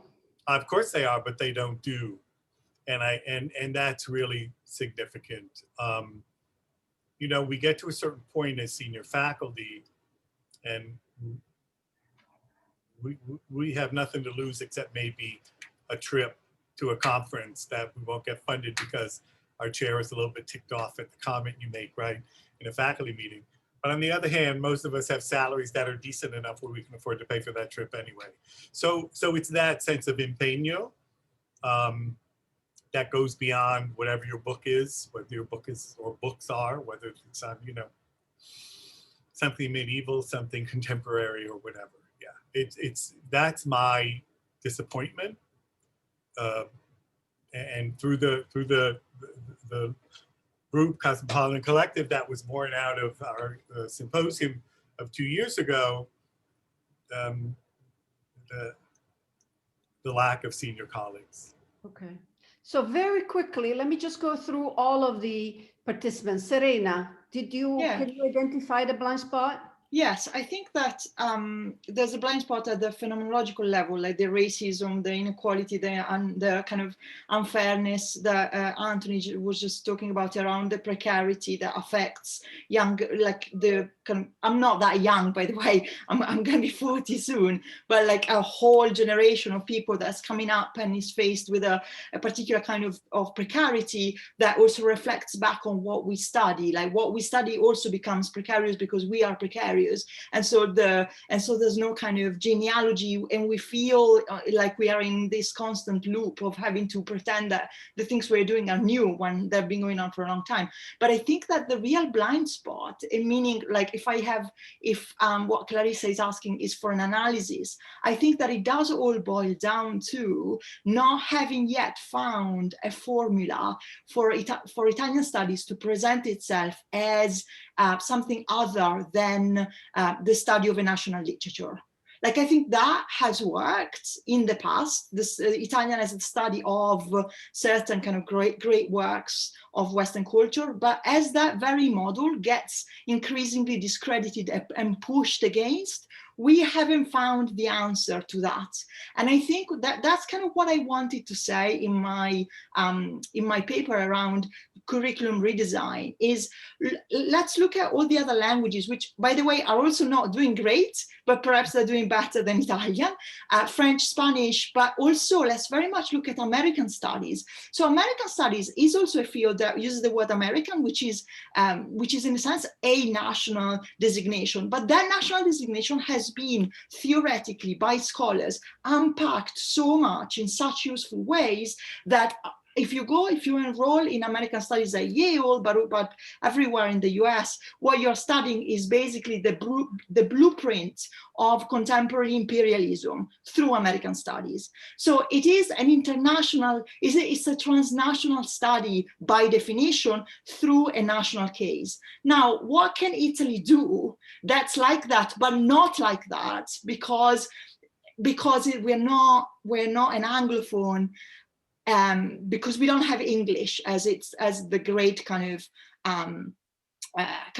pillar to that kind of project, but also because the imperialism that we would study through the case study of Italy is another imperialism. But I think that's the strength, is having a very intersectional field that looks at diaspora at the same time as imperialism, at the same time as colonialism, at the same time as kind of late state formation, kind of all of that in a way that tells a story of a different kind of global project, and also welcome students into Italian departments of Italian studies that can do that critically. And I think that what Karina was saying, I think that whilst we can't compete with departments of engineering in some ways, we can. It's not true that minority students don't all just go into pre-med but when they are looking for a humanistic study that feels strong, that feels important for them, they go to Asian American studies, or they go to something that they feel immediately relevant to understand themselves. And so what we need to ask is, what can Italian studies bring to them and to their politics? And I think there's a lot that it can bring, but we haven't quite worked out what that is yet, I don't think. Thank you. We are running a little bit over time, but I'm so engaged in this. I will continue for another 5 minutes, if possible. I would like to ask Angelica and then Santino, who hasn't spoken on this topic, what they are thinking. Yes, I was thinking, for me, one of the key words that I'm seeing that I feel needs to be applied more and more is contamination, because I notice how there is this tendency of working in this beautiful Italian expression, compartimenti stagni. Now, translate this in English because I don't know, but this idea of working really in boxes. And so there is this sort of sacrality for the discipline. And so if we recently at the University of Genova, for example, they just opened a center to study the history of racism and anti-racism. So I was very excited about it. I went to the website and of course, they were all white scholars, all out of 25, maybe 30 people. And when someone messaged saying, maybe you need also other perspectives, the response was, we want a historical approach. So we don't feel other fields would help us in doing this. So this is a problem. Academic collaboration is essential. We cannot anymore living in the illusion that just one discipline is enough to talk about something, to conceptualize on a topic. And this is Italian studies. Italian study needs to talk about race, needs to talk about diaspora studies, transnational studies, queer studies. Already there are some scholars, mentioning Clarissa, trying to mix, try to contaminate, but we really need to more, in my view. So intersectionality and contamination.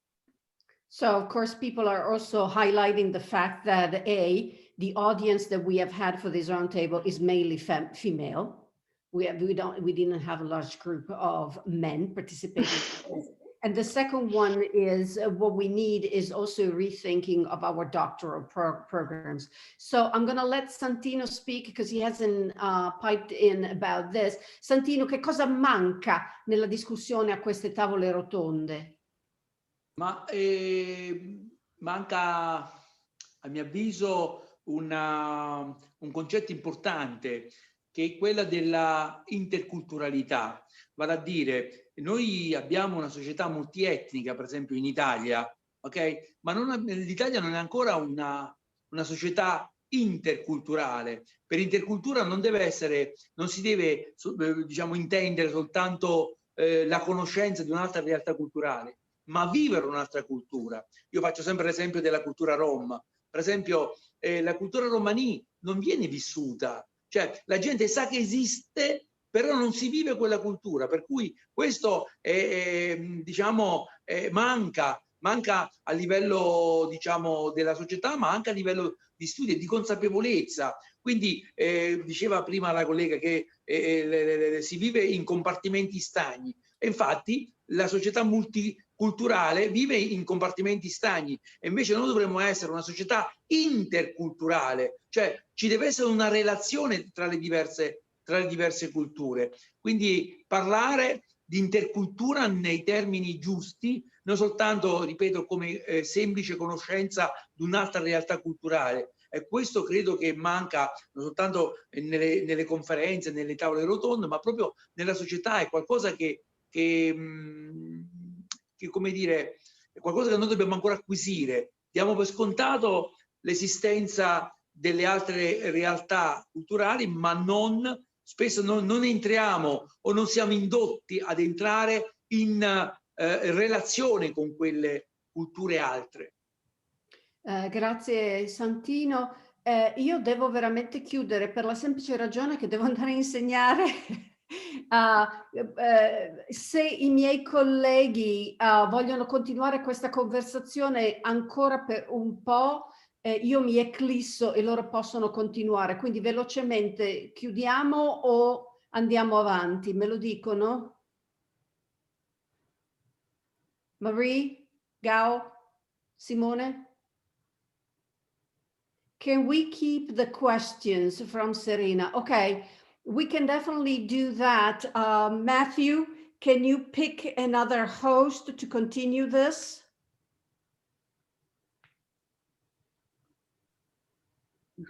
Everybody has hosting privilege. I mean, I'm the host of this Zoom, so as long as I stay, it's open.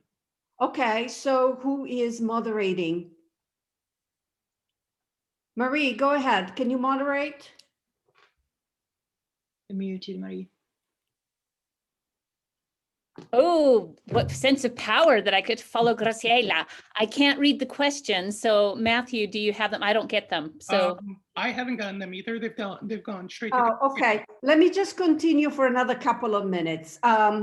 This is very interesting. My students will wait. So we have another very, very interesting question, which is Serena, to Angela. Can you please articulate more on your feeling of unease with protests taking place in Italy in response to Floyd's case, and maybe not so much asking justice for non-Italian activists who lost their lives in similar unlawful situations?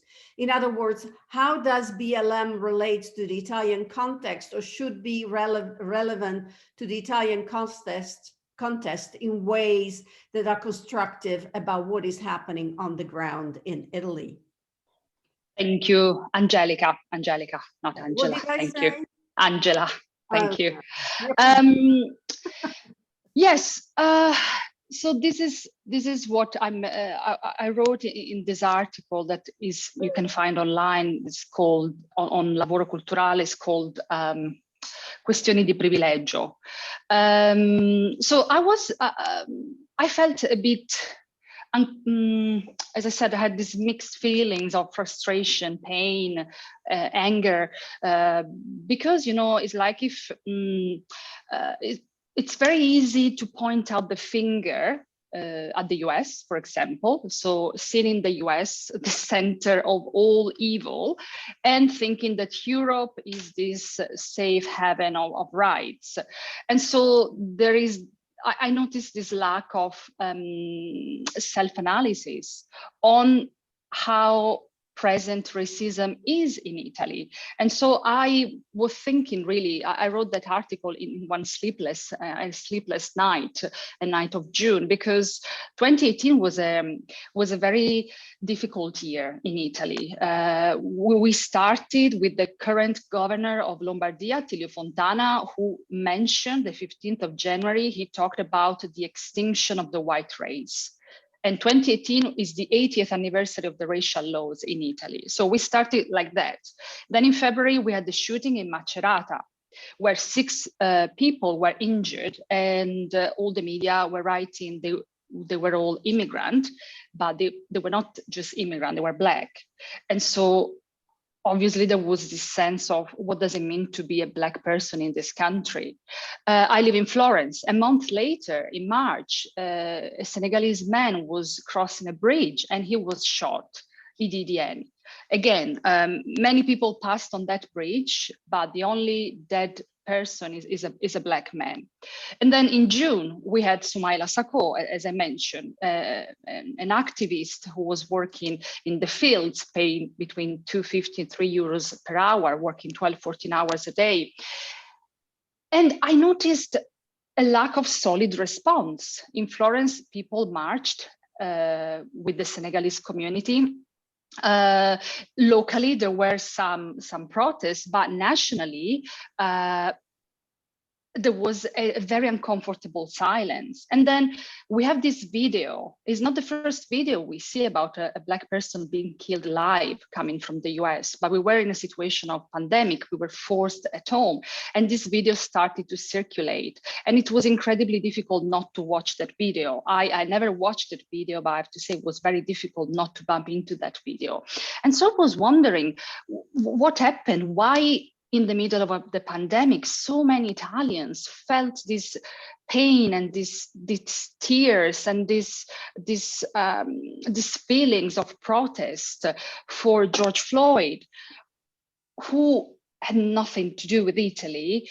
And in Italy, we had a number where there is a very long list of Black people being killed in racist acts, and I didn't notice the same. So I gave myself some explanation. It was a momentum also in the sense that there is a pre-George Floyd and a post-George Floyd in Italy too. So after that moment, we noticed the strength that racialized people felt to protest more, to denounce racism more. But at the same time, I was a bit frustrated by the performative racism that I was seeing in those days. Everyone was going in the streets with banners, "I can't breathe," kneeling in the streets. And then we don't spend the word for a person who has been killed in such a brutal way, living in inhuman condition, not being able to be documented. So this was a bit my frustration, but I can see here that the person says,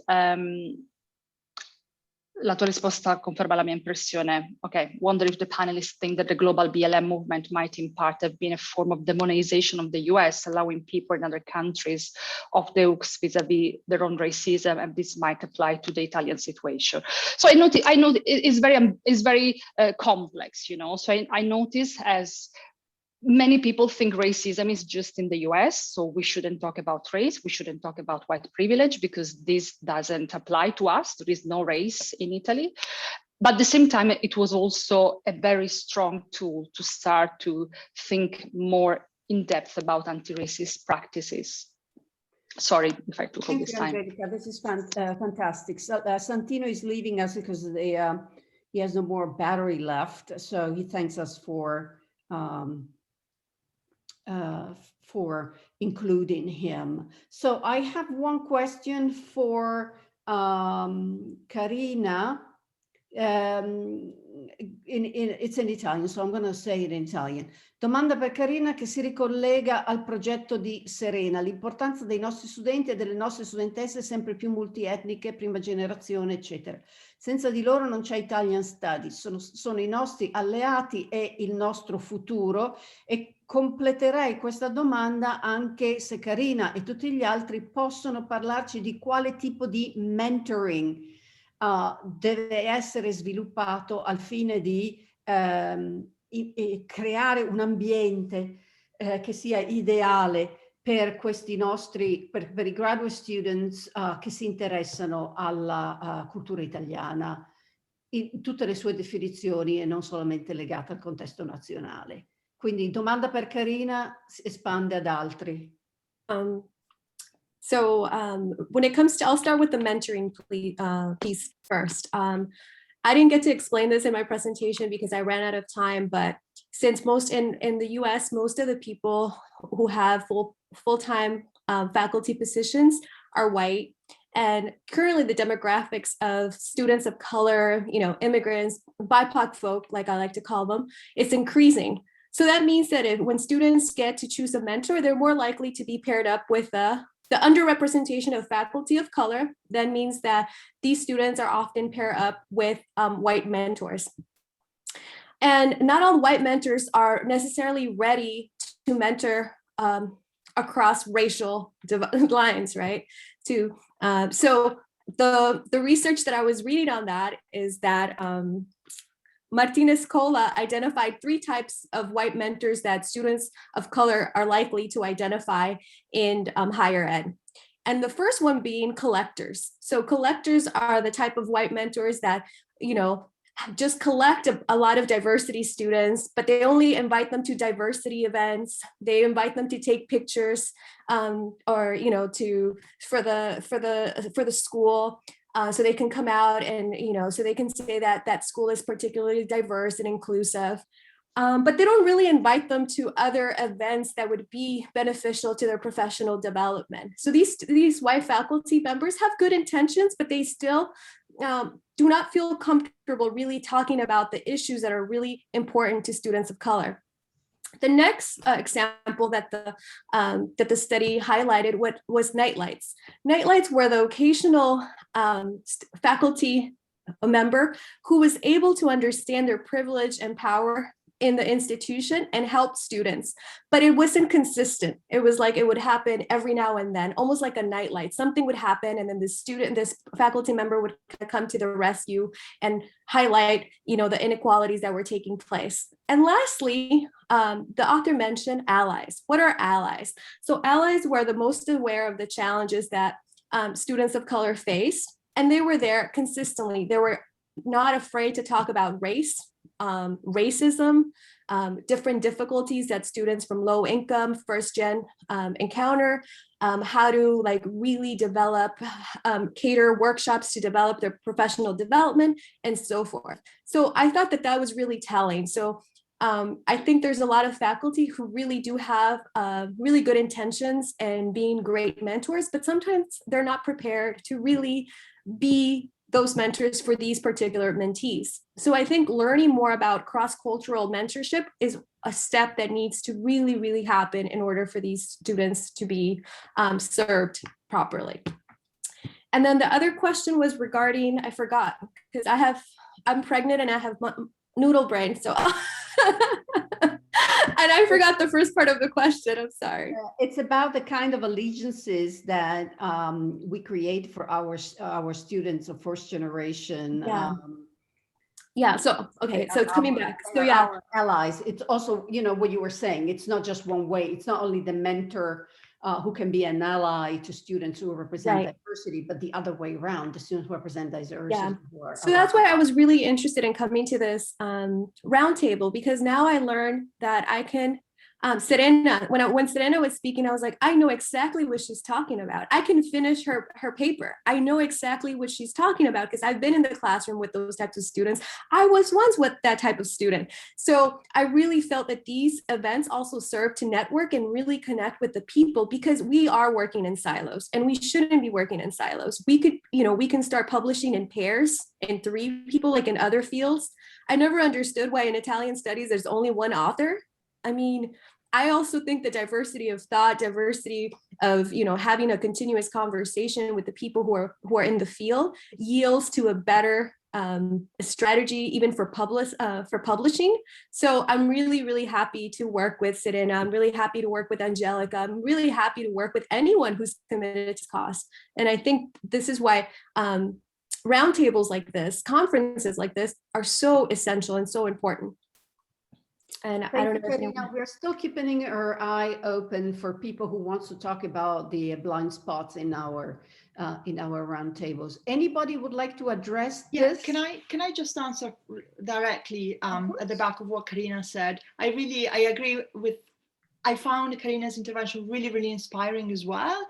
And I do think, though, that there's something to be said that's very basic, that goes back to what Anthony said before, which is the problem of, which is the kind of structural problem. And it is the kind of the come si mangia problem, the kind of very material, coming back from the fantastic tradition of Italian kind of Marxist materialism. It's the problem is people in, so Karina and I and Angelica, none of us has a tenure track job in a kind of in a main US university, for example. I mean, we might not want it, but the point is that it's interesting that we are being highlighted and we're being asked directly how to solve problems. And yes, we are excited about it. We do want to do it.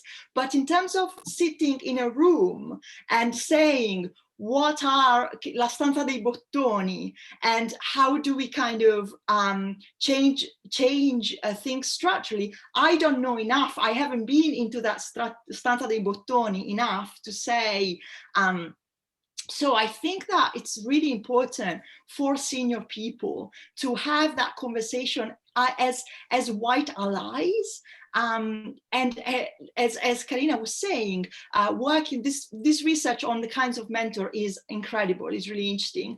And like for them to ask, for senior people to ask themselves, what does it mean to be allies, to be a kind of, to kind of reflect the power back onto other people, and how do you do it in an institutionally savvy way, in a way that deans understand, in a way that's, because that's more practical, right? That's going to yield more concrete results.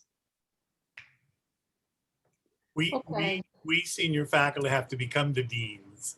That's the issue, and not my title here, but when I was at Florida Atlantic, I was an associate dean, and it was amazing all the power that I had, that I could, the influence in the sense, power in the sense of influence that I had, because I was in the room when decisions were being made, and that's where you have to be. And some of us are of the generation where our professors told us that they were dietro le quinte. Yeah, and for the kind of, for the emotional labor of working out the pastoral to not just be always onto us, because we know how that works, right? We keep doing all that work, and so we stay junior because we don't publish enough, because we're doing that kind of work. So it is a very structural problem, and it requires a structural answer. Right? Yeah, it's a catch-22 in many ways. You can't, it becomes a vicious circle. You can't get out of that circle. The vortex of it, let's say, the speed of the vortex is sort of keeps you in there. That's why, and again, I say it again, and I know I just say that we senior faculty members have to become involved in these issues, and we can become involved in these issues, and we can still do our research, publish, etc. And if we can't, then we shouldn't be senior faculty. I say that a little bit tongue-in-cheek, but not much tongue-in-cheek. And I really believe that, so. Right. I mean, I am very much aware that there's a lot of institutional pushback to any kind of innovation. I mean, I have felt it on my skin, and I have paid for trying to innovate a little bit too much. So there are many layers to the discussion, and it is totally unfair that, as you say, Serena, the work has been done by people who actually must devote their time in building a career, even more done by people who somehow embody some kind of difference, because all the mentoring of students who embody the difference is made by faculty who embody differences, and therefore their career has more challenges than others, right? I mean, and I, you know, and we are all a lot of women listening to these roundtables, and we are the one who are doing most of the work. Look at with the pandemic, with all the women who then had to go back home and take care of the children, the creativity, the publication of articles published by women has decreased by 70%. And yet, you know, we are again the audience for this kind of roundtables, and you know, it's a very, I mean, it's a very complex mosaic of the process of how things can be changed, and it involves participation from many agents, and we are missing quite a lot of agents in this discussion. It's 2:26. We are 30 minutes late, but I think this conversation has been incredibly fruitful. Please send us information about what you think the blind spots are, because there is the publication coming out, and we are very interested in adding those voices. And I'll give you the appointment to tomorrow. We will be open up the last roundtable, and thank you so much, all of you, for participating. Bye.